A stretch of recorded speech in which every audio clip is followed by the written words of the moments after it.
हमारा ये चैनल किसी भी भूत प्रेत अंधविश्वास को बढ़ावा नहीं देता। नमस्कार दोस्तों, आप सभी का फिर से स्वागत करते हैं एनिमेशन अनटोल्ड में। ये बात सन 1980 ब्रुकलैंड कनेक्टिकट की है, जब ग्लैडज़ेल फैमिली अपने नए घर में शिफ्ट हुए थे। ग्लैडज़ेल फैमिली में सिर्फ 4 लोग रहते थे: कार्ल ग्लैडज़ेल, जूडी ग्लैडज़ेल, डेबी ग्लैडज़ेल और उनका एक छोटा सा प्यारा सा बेटा जो सिर्फ 11 साल का था। उसका नाम था डेविड ग्लैडज़ेल।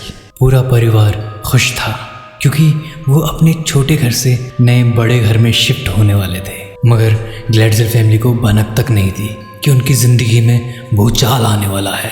अगला दिन शिफ्टिंग का था। सारी पैकिंग अच्छे से हो गई थी, बस उनको डिलीवरी ट्रक का इंतज़ार था। सारी शिफ्टिंग होने के बाद ग्लैडज़ेल अपने नए घर को देखकर चकाचौंध रह गई थी, क्योंकि ये घर उनके पुराने घर से काफ़ी बड़ा था। एक हफ्ता गुजर गया, सबको वो घर सूट करने लग गया था, मगर 11 साल का डेविड कुछ परेशान सा रहता था। कार्ल और जूडी ने सोचा शायद नए घर पर आए हैं, वातावरण चेंज होने के कारण थोड़ा डेविड को टाइम लगेगा इस वातावरण के साथ घुलने में। ऐसे ही एक के बाद एक दिन बीतते गए, मगर डेविड की चिंता और बढ़ने लग गई थी। डेविड अब बेचैन सा रहने लग गया था, अच्छे से किसी से बात भी नहीं करता था डेविड। कुछ दिनों बाद डेविड को रात के 3 बजे किसी की आवाज़ सुनाई दी। डेविड चौंक गया। डेविड को लगा ये कौन आदमी है, ये कौन सी आवाज़ है जो मेरे को हर रोज़ तंग करती है। मगर इस बार ये आवाज़ उसको थोड़ी ज़ोर से सुनाई दे रही थी। इतनी ज़ोर से उसको सुनाई दी आवाज़ कि डेविड एकदम से उठकर डर गया। उस रात तो जैसे तैसे डेविड ने अपनी आंखें बंद करके नींद ले ली थी, मगर कुछ दिनों बाद उसको फिर से वही आवाज़ सुनाई दी, और इस बार आवाज़ के साथ उसे एक बूढ़ा आदमी भी दिखाई दिया जो डेविड को चिल्लाकर बोल रहा था कि मैं तुझे ले जाऊंगा अपने साथ। डेविड उस दिन इतना डर गया कि उसने रात के 3 बजे इतनी तेज चीख मारी कि सारे घर वाले उसके कमरे में आ गए। डेविड की फैमिली एकदम से डर गई। डेविड की फैमिली डेविड के कमरे में जैसे ही पहुंची, डेविड को देख के उससे गले से लगा लिया और पूछा कि बेटा तू इतना चिल्ला क्यों रहा था। डेविड बोला कि मुझे एक बूढ़ा आदमी दिखा। घर वाले डर गए। घर वालों ने बोला शायद डेविड ने नींद में कोई बुरा सपना देखा होगा। उस रात को तो डेविड की फैमिली ने उसे बुरा सपना कह के टाल दिया था, मगर जब ग्लैडज़ेल फैमिली ने डेविड की गर्दन पर सुबह पंजों के निशान देखे तो डेविड की फैमिली थोड़ी डर गई। डेविड की फैमिली ने सोचा ये कुछ पक्का अजीब हो रहा है इस घर में। ग्लैडज़ेल फैमिली को अब पता चल चुका था कि इस घर में कुछ तो अजीब हो रहा है, क्योंकि ये सब नॉर्मल नहीं था। उन्होंने सोचा कि किसी बड़े डॉक्टर को डेविड को दिखाया जाए, मगर उससे तो कुछ होने वाला था नहीं और कुछ हुआ भी नहीं। काफ़ी पैसा लगाने के बाद भी डेविड की हालत में कोई भी सुधार नहीं आ रहा था। फिर उन्होंने सोचा कि ये कोई ऊपरी चक्कर लग रहा है। इस वजह से ग्लैडज़ेल फैमिली ने एक प्रीस्ट को इस घर की शुद्धि कराने के लिए बुलाया। उस प्रीस्ट ने भी काफ़ी तरह के मंत्र तंत्र आजमाए, मगर कुछ फ़ायदा नहीं हो रहा था। आखिर में ग्लैडज़ेल फैमिली ने सब कुछ करके देख लिया था, मगर डेविड की हालत में कोई भी सुधार नहीं आ रहा था। बाद में थक हार कर ग्लैडज़ेल फैमिली टूट गई। एक दिन अखबार पढ़ते समय जूडी को एक बहुत प्रचलित इन्वेस्टिगेटर्स के बारे में पता चला जो इसी तरह के केसेस को सॉल्व करती है। ग्लैडज़ेल फैमिली के पास एक आखिरी उम्मीद थी इन इन्वेस्टिगेटर्स की वजह से, जो शायद डेविड को ठीक करने में मदद करते। इन्वेस्टिगेटर्स की टीम में 2 लोग सबसे मेन थे, जिनका नाम था Ed Lorraine and Warren. Glatzel family की आखिरी उम्मीद एड लॉरेन एंड वॉरेन ही थी, क्योंकि डेविड को अब शायद वो ही ठीक कर सकते थे। डेविड फैमिली ने एड लॉरेन एंड वॉरेन को अपने घर बुलाया। एड लॉरेन एंड वॉरेन जैसे ही घर में कदम रख रहे थे तो एड लॉरेन को वैसे ही पता चल गया कि इस घर में कुछ तो बहुत बुरा चल रहा है। सबसे पहले तो एड लॉरेन एंड वॉरेन ने डेविड से पूछताछ करना शुरू कर दिया। पूछताछ के दौरान एड लॉरेन एंड वॉरेन को वही चीज़ें पता चली जो वो हमेशा कहता था। डेविड ने एड लॉरेन एंड वॉरेन को बताया कि उसको हर रोज़ रात को बूढ़ा आदमी दिखाई देता है जो उसे ले जाने की धमकी देता है और लैटिन भाषा में गंदी गंदी गालियाँ देता है। यही नहीं, वो आदमी रात में तो दिखाई देता था, कुछ दिनों बाद अब वो दिन में भी दिखाई देने लग गया है, जिसको देखकर डेविड हमेशा डर जाता है। और डेविड ने ये भी बताया कि किस तरीके से हर रोज उसके सुबह गर्दन पे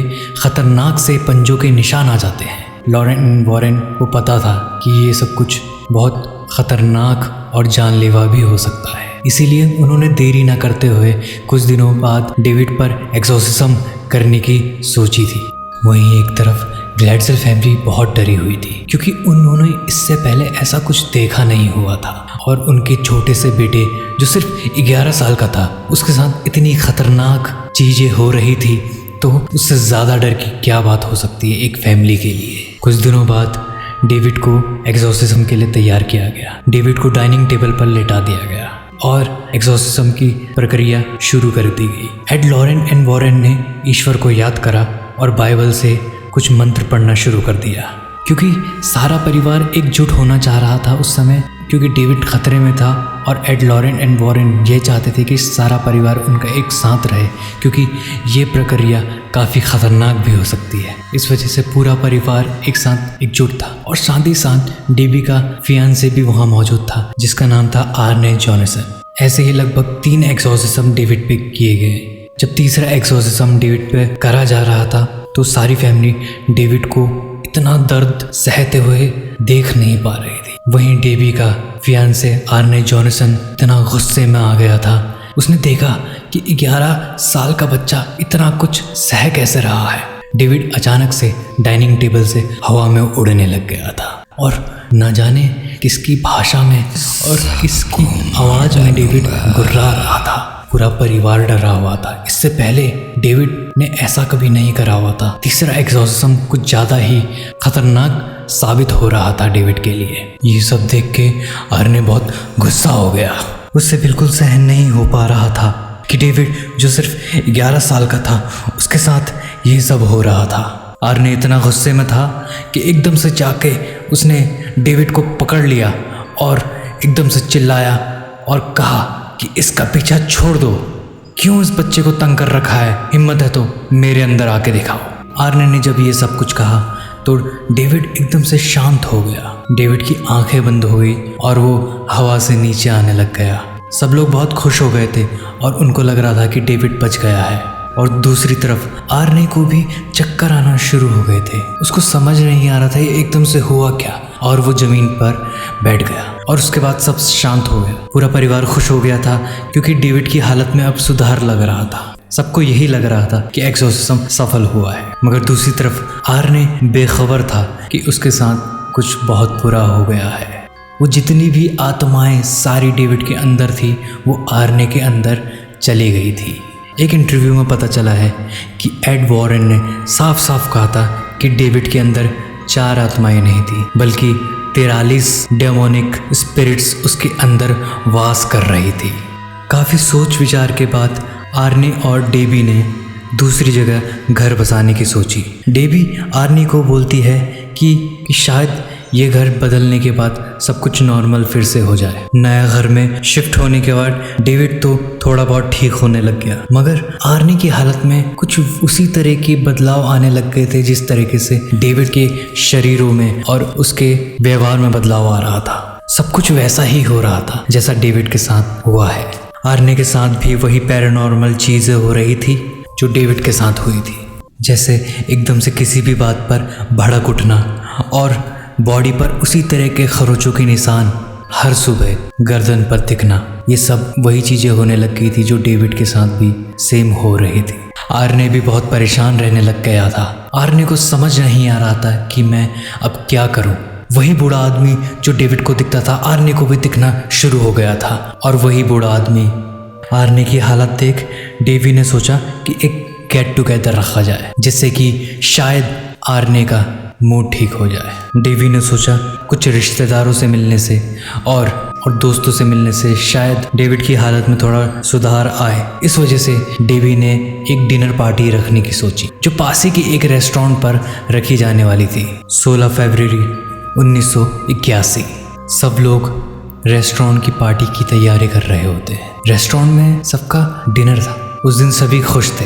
उस दिन थोड़ा आर्ने का मूड भी अच्छा लग रहा था। सारे दोस्त सारे कलीग आर्ने और डेविड के आए हुए थे उस पार्टी में शामिल होने। साथ ही साथ डेवी ने उनके लैंडलॉर्ड को भी बुलाया था जिसका नाम था एलन ब्रूनो।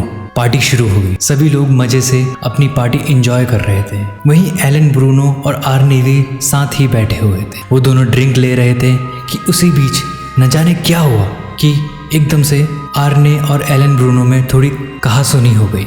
मगर उस छोटी सी लड़ाई ने एकदम से एक भयानक मोड़ ले लिया जब आर्ने ने अपना जेब से एक छोटा सा पॉकेट नाइफ निकाला और एलन के पेट में घुसा दिया। ये उसने 5 बार करा ताकि उसकी जान चले जाए। ये सब देख और अपने हाथ में खून देख आर्ने एकदम से घबरा गया। उसे कुछ समझ नहीं आ रहा था ये हुआ क्या। उसने कुछ नहीं सोचते हुए वहाँ से एकदम से भागने की सोची। वहाँ से एकदम भागने लग गया। भागते भागते 1-2 किलोमीटर दूर आर्ने को एक पुलिस की वैन दिखी। पुलिस की वैन ने आर्ने को रोका और कहा कि तुम कहाँ जा रहे हो। जब आर्ने मुड़ा तो आर्ने के हाथों में और शर्ट में पूरा खून लगा हुआ था और पुलिस वाले ने कहा ये खून कहाँ से लगा हुआ है। आर्ने बोला कि शायद मैंने किसी का खून कर दिया है। ये बात ताज्जुब की थी कि आर्ने को खुद नहीं पता था कि मैंने किसी का खून कर दिया है। फिर क्या था, पुलिस वाले ने उसे तुरंत गिरफ्तार कर लिया। कुछ दिनों बाद आर्ने की अदालत में सुनवाई थी। आर्ने को कोर्ट में खड़ा किया गया। जब जज ने यह सवाल पूछा कि तुम अपने आप को गिल्टी मानते हो या बेगुनाह, तो आर्ने ने एक ही जवाब दिया, the devil made me do it. जिसका मतलब आर्ने कहना चाहता था कि ये खून मैंने नहीं किया बल्कि ये खून मुझसे डेविल ने कराया है। सब लोग वहाँ चौंक गए थे और ये केस आज तक रहस्यमय केसों में गिना जाता है और सही में इसको माना गया है कि एलन ब्रूनो का कत्ल आर्ने ने नहीं बल्कि डेविल ने करा है। हालांकि सबूत सारे आर्ने के पक्ष में थे, लेकिन डेविल का अस्तित्व ना मानते हुए आर्ने को जेल में डाला गया और 20 साल की सजा हुई। मगर आर्ने 5 साल में ही रिहा हो गया क्योंकि आर्ने का बिहेवियर जेल में अच्छा था, तो उसको 5 साल में ही रिहा कर दिया गया। ये केस आज भी कनेक्टिकट ब्रुकलैंड का सबसे पहला केस और सबसे ख़तरनाक केसों में गिना जाता है क्योंकि पहली बार ऐसा कोई खून हुआ था जो किसी डेविल ने करा है। अक्सर ही हम लोग भगवान को तो मानते हैं मगर डेविल को पूजना भूल जाते हैं। तो दोस्तों, कैसी लगी आपको हमारी ये कहानी? अगर आपको हमारी कहानी अच्छी लगी हो तो हमें अपना प्यार दिखाएं और इस चैनल को सब्सक्राइब करिए और इस बेल आइकन को दबाइए। तब तक के लिए दोस्तों, आपसे अलविदा लेते हैं और मिलते हैं आप लोगों से अगली कहानी में। धन्यवाद।